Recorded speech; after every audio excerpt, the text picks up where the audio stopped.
இந்த கொடாரஞ்சு ஜூஸ் எப்படி பண்ணுறதுன்னு பார்த்துருவோம். இப்போ நான் இந்த கொடாரஞ்சு எடுத்து வச்சுருக்கேன். இதை நறுக்கி ஜூஸ் போட்டுக்கிடலாம். இப்போ நறுக்கிட்டு இதுக்கு நம்ம ஈஸியாக நமக்கு புளிய வந்துடும். இந்த மாதிரி புரிஞ்சுக்கிடுவோம். இந்த மாதிரி ஃபுல்லும் நல்லா வடிச்சிட்டு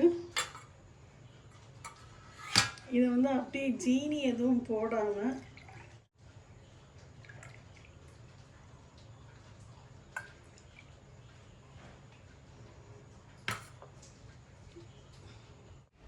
இங்கே பாருங்க, இந்த மாதிரி கொட்டையெல்லாம் இருந்துச்சுன்னா நீங்கள் எடுத்துட்டு